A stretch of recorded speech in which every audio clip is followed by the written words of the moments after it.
Joining me on the telecast is Belly Thomas. Belly, obviously these kinds of equipments and these kinds of technologies being used or being considered to be used in Dharmasthala mass burial case and in terms of the exhumation process. What exactly can you share with the viewers in terms of the progress that is being made?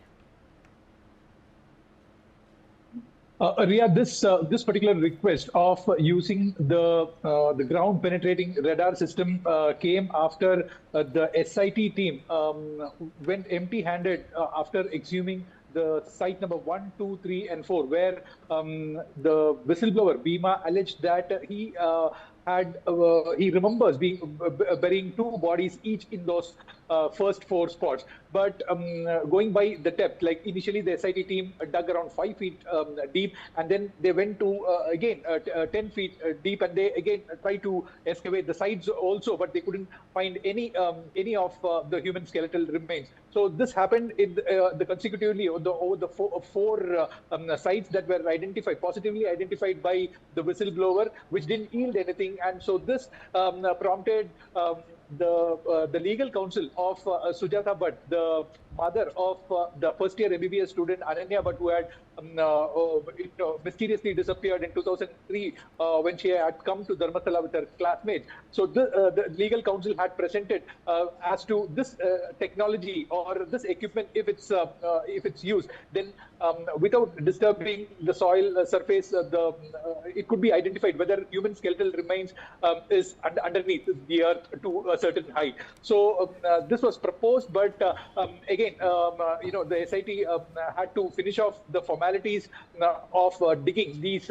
12 sites, which they already did, and only at the 6th site they had gotten one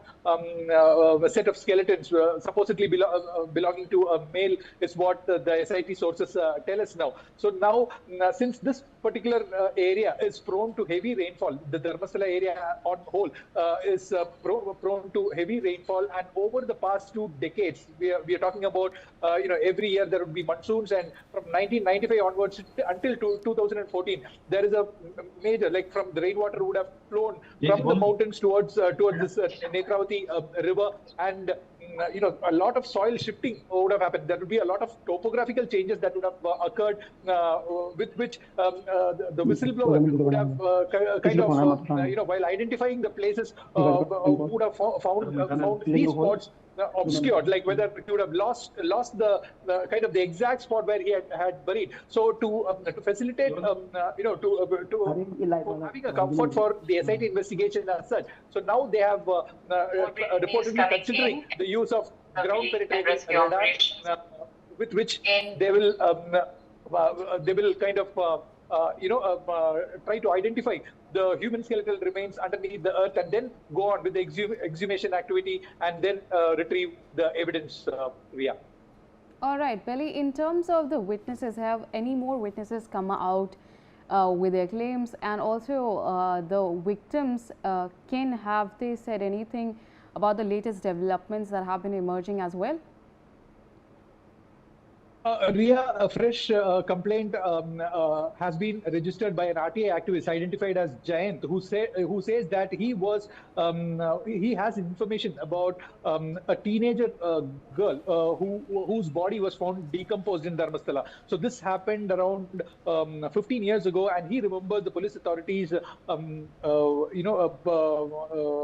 burying the body without following any legal formalities. So he has officially filed a complaint with the SIT, and he is also an activist, an RTA activist, who is rallying or campaigning for justice for a victim identified as Padmalata, who had got missing for 56 days, and after which her body was found in a decomposed state as well. So there were signs of sexual assault, is what he alleged, the family members alleged, but again the investigations fell short, and there was no